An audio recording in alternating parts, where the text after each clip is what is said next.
Okay, let me tell you something. I do have clothes on. This is black.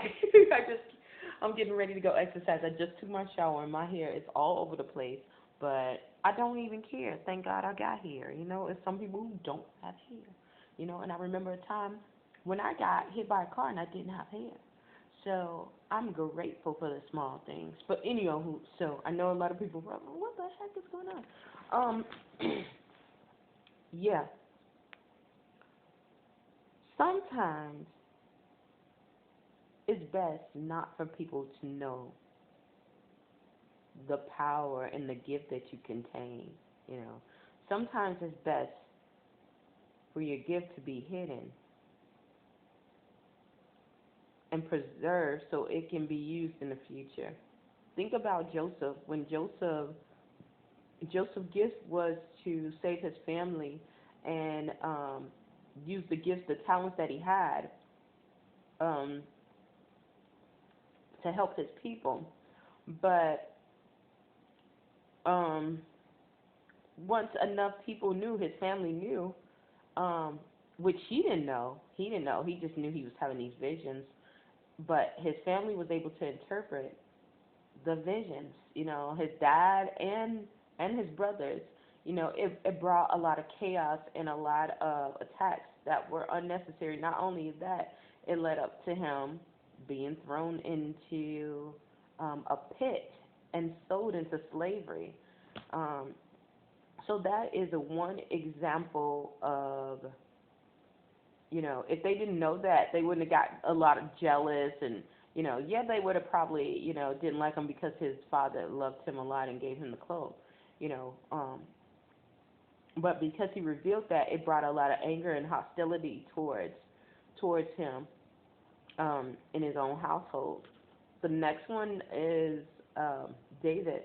You know, David's father didn't even really consider him. If you read the scriptures a lot, you'll see that his father didn't even consider him when the guy was prophesying and talking about that one of his sons was going to be the future king.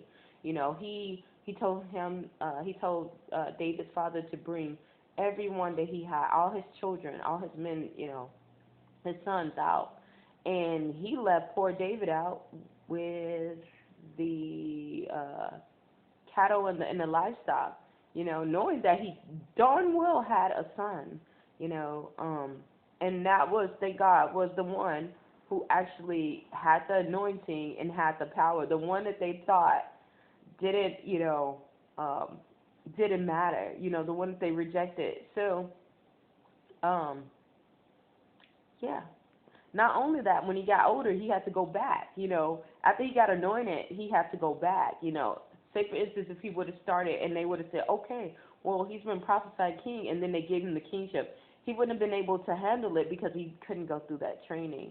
And people, not only with the training, it comes a lot of attacks. Like, I'm telling you, a lot. So that was one thing he had to go. That was another thing. David had to go back and. He had to go back and live his life as is until the day. You know, he got trained how to fight by fighting livestock, by fighting things that tried to kill off his livestock, and that helped him to use that same talent to kill Goliath. That used that same talent to, you know, be an awesome fighter. You know, most of all, this is my favorite about David because he had another instance where this was crucial. Um, when he went into the camp, he went into another person's camp, into another person's jurisdiction, into another person's kingdom, and he was looking for rest. And but his name got so big around the city about how he was able to kill, you know, Saul was able to kill thousands, and David was able to kill 10,000, you know, because his good his excellent fighting skills made a name for him. His gift made room for him so much that it sent a lot of uh, a lot of anticipation, a lot of hostility towards the people that were in this kingdom, and they looked and they were like, okay, we heard about David. We never met him, but we heard about him. We heard about the things that he has done. You know, this is proof, and we've heard things about him. And even though God had him, David knew from previous experience how this happened. So he got a little bit fearful, and he started to train himself and started to act like a madman. It says in the Bible, he acted like a madman. And when he went to this kingdom and the leaders saw him, they were like, they changed their mind about how fearful it was, and it relieved them a lot to where David was able to get rest into that area. Now, had he been cocky and said, yes, I'm this person and I'm that, you know, that would have brought another level, because new levels bring new devils. That would have brought a new level to a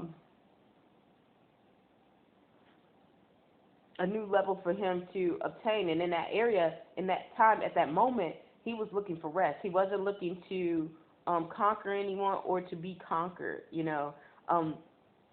So that's what brings me to this topic. You have to know which battles to fight and which ones not to. Choose your battles wisely, you know. Yes, David could have came out looking a legend, but he also could have been dead because people feared so much about his strength because of how he was fighting, and because of that song, it brought a reputation.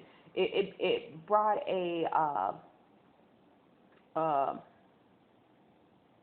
it brought power to the point where people started becoming fearful because of that. So they thought that he was already the king, you know, because of how his warrior skills. He had already taken the kingdom, so, you know, and people get fearful of that. When you take over something, they're like, well, they're trying to take over me. The next person, they're going to take over me. Think about when people go to war. When countries go to war and they conquer, one country conquers another, and they take over. The next country that is closest to it always comes out, and they've seen it because they've seen it firsthand. They become fearful of that next one unless they already been an ally. And even when they become an ally, they still will become fearful. So, and David knew that during training. You know, he automatically knew that. I can't even remember the other one about the Bible. It's other topics. I said another topic. It's other stories that are in the Bible that, you know, talk about this. You know, about, it was a guy, he had a wife, and the wife was so beautiful, but all he needed was rest. And he told the wife to act as if she was single so they would not kill him over jealousy, you know, because she was so beautiful. And she was beautiful because she slept at the king's feet. But God intervened and saved them, and told them to go on in the land and go on their journey, and protected them, you know. So yeah, that is what a lot of you guys, and even myself, I had to go through this situation. And I can't really tell you some of the processes through that, because some people, when they know that you are strong, it brings a lot of hostility because they think that you're stepping on their turf, or you're trying to take over instead of feeling that you are adding to them or contributing to them. Another way was with David, because David had to deal with this a lot, with David and Saul. And when that song came out, Saul got mad. Instead of saying that, you know, this is a person that I've trained, this is a person that I had, you know, that I put in position for jurisdiction, that God let me put him in position. He's helping my kingdom, and I've put him in the avenue that he was designed and designed to be in, you know. He was like, no, you know, how dare him? What else do he want to take? The kingdom? You know, he got a little jealous. So be mindful of that. Sometimes humility is a lot, you know. Humility is a lot. I will say that, you know, when I first came into this area, a lot of people thought I don't even know how they thought I was mentally challenged. A lot of people, there were some people who knew exactly because they saw me from the time I got here, and they started keeping progress. It was some people who kept progress late, thank God. But um, there were some people who, like I said, thought that I was worthless, thought that I was a mad person, thought that I was out, and that saved my life. Because had I stayed with them or had I continued with them, they would have took my life and they were going in a different direction. You know, some of you guys, some of you guys are going through that too. You know, it might be work related, and I had to go through this again too, work related. You know, you don't have to just because you can see that you know how to get things done more efficient um, than what is currently being used. That does not mean that you have the power or the jurisdiction to go above who and what is in control. You know, if you do it right, if you do what you're supposed to do, the gates will be open. And I know a lot of people are going to say, oh, well, you know, I've been at this thing for many years and at this job many years and, you know, blah, blah, this. Your time comes when God opens the door. Some people only have to wait a day or an hour. Other people wait 20, 30 years. I know this lady who literally had a testimony 50 years going through this, and people were overlooking and blah, blah, and all that, you know, and she stayed faithful to her job, to, you know, and it was a lot of things going on, but she did not leave because why? God did not tell her to leave. And that's the thing that you want to keep in mind. If God didn't tell you to do something, don't go above it. And God will never do anything to make you contradict his law, do anything to contradict his law, okay? He's not going to tell you to be disrespectful to your boss. He's not going to tell you to miss 12,000 days of work. He's not going to tell you to do that. You know, you might feel like you're doing that because you're being overworked and underpaid and feel like you're taken advantage of, but he will never tell you to do any of those things like that. You know, what he might tell you is that you might need to step back from some projects like that. He might tell you while you're working at this job, you need to get your portfolio ready because in a couple of months, this job is leading you to your next destination. He might be telling you that you need to keep on working towards this. I see what they're doing, but there is somebody that is along the way that you need to meet. And if you don't stay in this position, you won't be able to connect and get into your next appointed season, okay? So you have to remember that. And I'm going to tell another testimony. It just recently happened. Okay, so I told you guys about how I got into this area, into this location, into this apartment. I was actually looking for a house, but I could not get into a house. I went and got a loan. I could not. When I got the loan, the people just really, they literally did not want to um, loan sell the house to me. They didn't want to sell the house to me. The first thing they kept saying, oh, you didn't have right. You need to have this certain credit score, which I had more than enough of a credit score, you know, and I've been in that situation here in Fort Wayne. So I was like, cool, you know, whatever. So, and then they were like, oh, yeah, you need this financing, and you're going to have to go through this. And I'm like, no, I have a credit, and I have these places.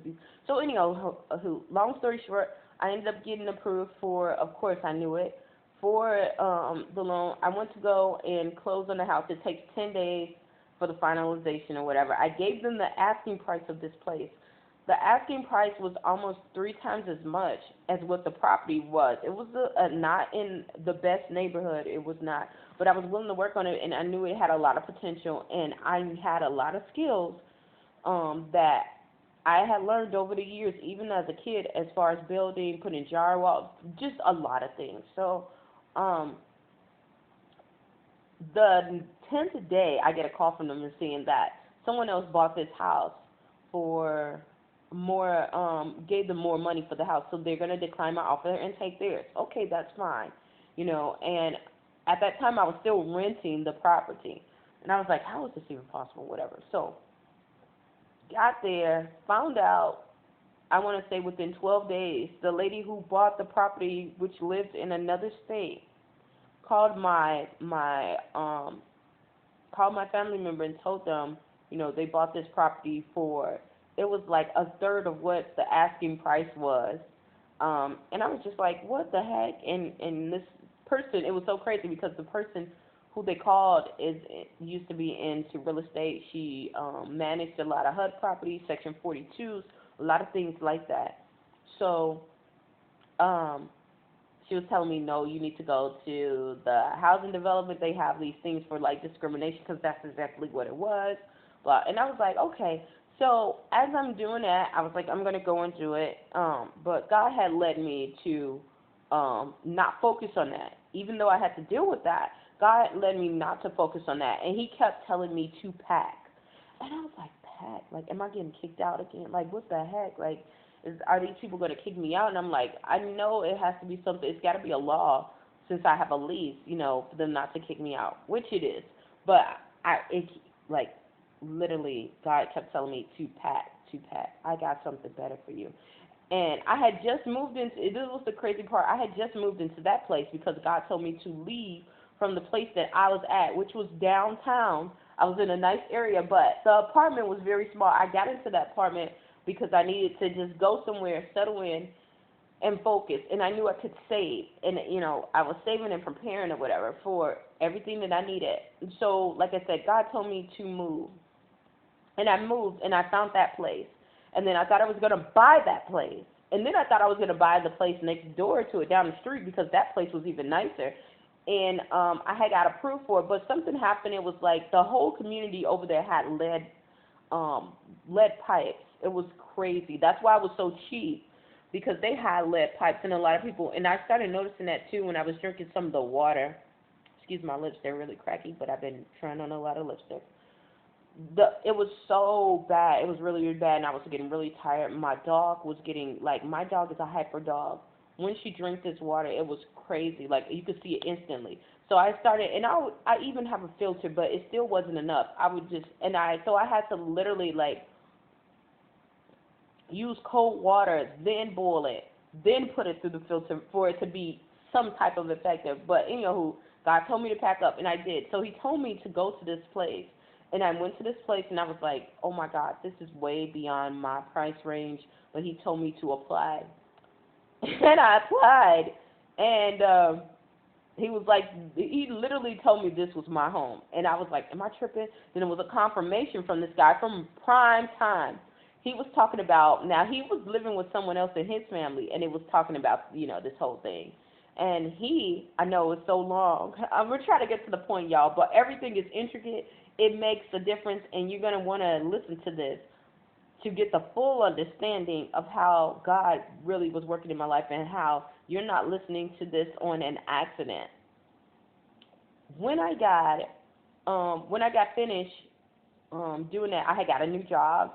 It was crazy. Like, the new job came instantly after I applied here, and I was like, okay, I'm going to go for the smallest one. I'm going to apply for that. The lady called me back, said the smallest one has been filled, but we have another size up that, is available, blah, blah, blah. And I'm like, God, you told me to go. Like, how am I really going to afford this? How am I really going to afford this? Like, you told me, like, so I was just like, okay. So then I was like, I don't know. She was like, go and apply. So when I applied, so I qualified for it's so crazy because when I got the new job, I ended up qualifying because my income tripled. Yeah, I'm gonna say this, it tripled, okay? The job, the job that the new job that I got, it tripled, so I was able to afford that one bedroom. So the next one, I was like, man, how am I gonna be able to afford it? Like, yeah, I will be able to pay it, but I still would be struggling. Like, I don't want to go into that arena again, just living paycheck to paycheck. I want to have some kind of savings and build up. So, yeah, when I went to go and get that one, she was like, oh, I'm sorry, that one is gone too. So I was like, God, well, maybe it's not working, maybe it's not it. So I was like, okay. So she was like, wait a minute, I got something that can help you, and it's this program. It goes by your income, but you'll be able to afford the place you won't be able to afford a one, but you'll be able to afford a two with this program because it only goes by. It was like it's not Section 8, but it goes. It's a program so they can get tax credit. So it's Section 42 if y'all understand about that. But I knew it's so crazy because God has everything happen for a reason. I got trained on Section 42 when I was 14 years old. Yeah, you got it right, 14 years old. I've been working since I was 12 and a half. So, and how I got introduced to it is because I ended up having a job. I got a fake ID, got a job because I needed money. Okay. We were struggling. We lived in the hood. I don't care. I needed to work, and I wasn't going to sell drugs, and I wasn't going to do anything else. I was going to get myself a job. So I did. My family found out. My aunt was like, you know what? You want to really work? You can work with me. And everything I learned about. I have three aunts, four aunts, three aunts that literally I have one that's still in it and still in real estate and still in property management, but at the time I had four. I had four, and she's the one that's still in there. She started training me on everything, and I was just like, oh my god. So it's like section caps, and it's different section caps. So I was like, I'm not gonna be able to afford that. Like, I'll be able to afford the one, and this is like I live in a extremely like nice building in a downtown in the location that I wanted to live in. It was so crazy. But God is just like that. So anywho, so I went and I applied and I was like, well, if that's the case, then I know I'm still gonna have to pay a huge chunk because the first one for the one bedroom was like 900. I would have been able to pay the 900 and something, almost $1,000 a month for that one bedroom. Um, when I went up there, the two bedroom that was the two bedroom that she wanted me to apply for, it was the smallest.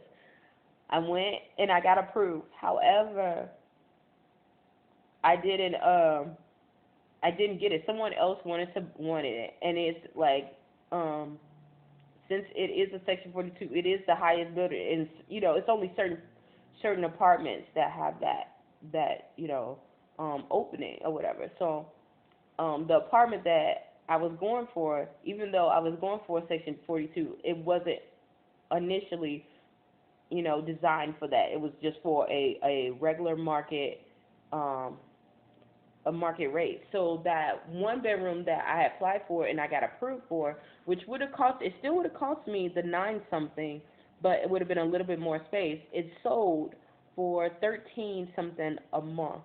I'm telling you, I'm in. When I say, when I say God is good, God is good. So anywho, so she told me the news, and I was like, okay, whatever. So I was sitting there, and I'm like, started to unpack. God told me to pack again. I was like, but I was slowly packing. I was like, God, please forgive me for not packing. So the next thing I know, I hear a call from her, and she tells me, no, she tells me that it was something on my credit or something because she had ran it again and something happened. I was like, how did this even happen? So I had to go back, go do some retracking. But long story short, she calls me the next 2 days and tells me, pack up your bags. You've got this apartment, and it's better than what you thought it was going to be. And I'm like, what? So I'm like, okay. So I'm hesitant. I'm nervous. I'm like, God, you told me so. If you told me, I'm going to go. I get up, and I go, and I get up and I go, and she's like, the apartment is yours. When can you move in? Blah, blah, this. And I'm like, what? Like, mind you, these years, it seemed like somebody stole my virtue. When I say my virtue, the only thing that they did not steal is my crown and glory. But they literally, it felt like somebody in the spirit took everything. I worked so hard to have a nice credit score, a nice house. I worked my butt off, and things were not easy for me at all. Okay, I didn't have parents that could afford or even were even physically for the most part there. My grandparents helped me, and even with them, they had a lot of struggles because it was a lot of us. When I say a lot of us, a lot of us. So, yeah, it literally felt so. I didn't really think that I was going to get back and God was going to restore me, because before this I was in my own place and I was in a nice area, not in Fort Wayne but like close to Chicago, and I was paying a lot of money for this two bedroom even when I left my ex. And I was like, God, if I could only get close to that. And God did tell me He was going to restore me. Remember, when God says He's going to restore you, He's going to restore you. He does. He gives you something better. You don't leave worse and not and follow God, and He doesn't give you better. Okay, He does. It just doesn't work like that. God will. You will never be better to God than He is to you. You will never. You will never in your life. God is so good. Thank you, God. He is wonderful, and I'm gonna keep telling that until the day I die. Even when I leave, my spirit is still gonna linger on and say He's good. He is good. Everything that you see that come out of me, that's why I said I have to glorify God. But anywho, so because this is about to be a praise moment. So I get up into the place and she's like, "This is the best view. I love this apartment." Everybody, I did not know that everybody in this apartment complex really wanted this apartment, but the rent for it is astronomical. Okay, when I say astronomical, astronomical. It was a couple of things that God had me to do and pray over the area, and I used to pray over this area. It's so crazy. I used to pray over this area before this place was moved. This building was moved into this area. So yeah, God was already preparing me as I saw. I literally would pray and cry over this area, and it used to be blocked off.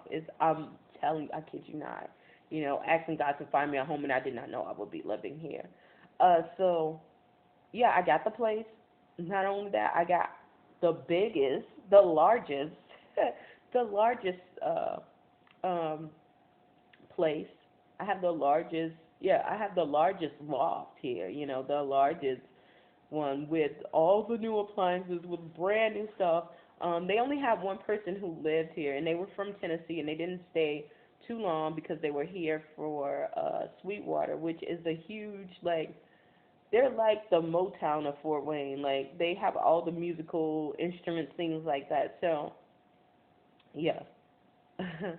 And it's so crazy. I met the guy who owns Sweetwater, and he told me his story. It was so crazy because I was homeless during the time, and he was telling me, he didn't even know I was homeless. He was telling me about his story about how he was homeless in this area with him and his dog and his guitar, and how he started Sweetwater. God is good. But anywho, so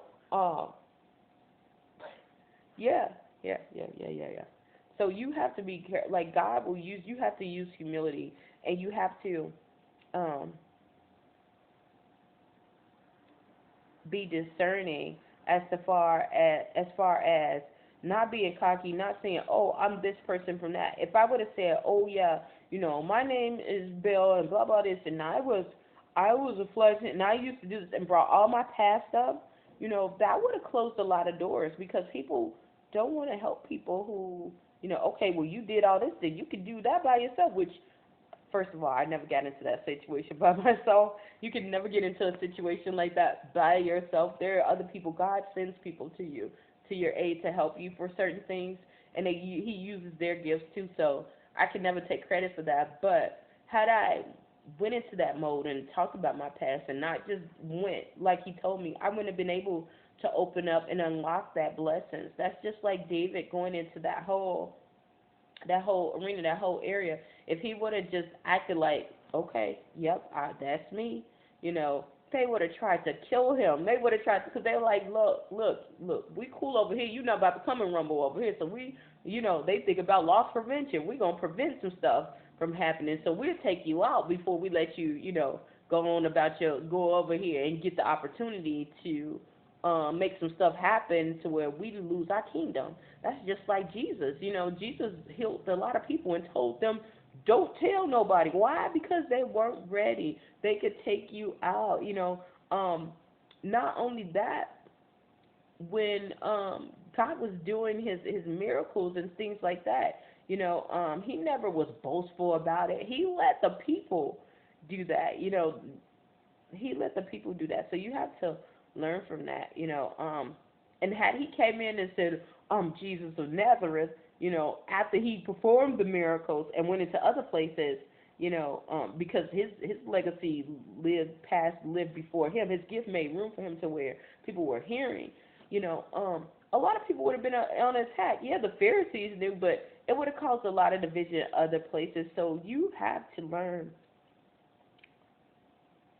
when it is best to shut up and about your gifts, to shut up about your gifts, and when it is best to open your mouth.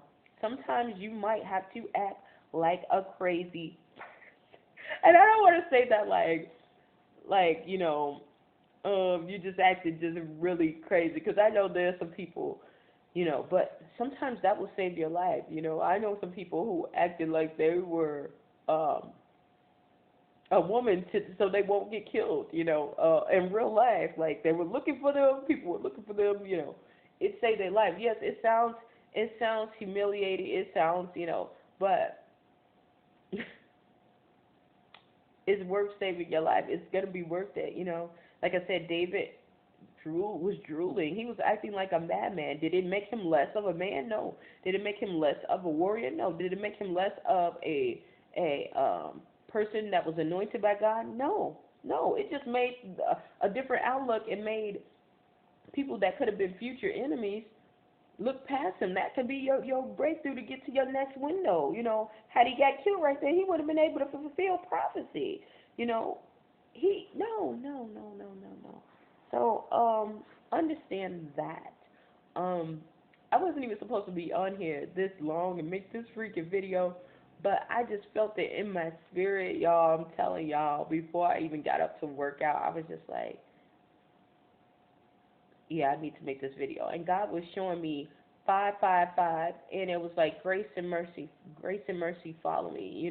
That's how I was hearing it. Like grace and mercy shall follow you all the days of your life. That was grace and mercy. Like a lot of things that I went through, and I still haven't finished telling all my testimony about this area. A lot of these things I went through was kind of self-invoked, but a lot of them wasn't. And a lot of things that I had to do was unorthodox to have my life saved, that God was showing me, like God showed me now. I didn't understand it, but it was a lot of things that God covered me from that only He could have did it, and how it was done. It was like nobody else could get credit for it. Like just like David being a madman, like that kind of thing. So, yeah, be mindful of it. What are the things that you need to keep quiet about, that God is telling you to keep quiet about? That they're not ready. What are the doors that you need to keep closed? What are the things that are not necessary for other people to know for you to grow?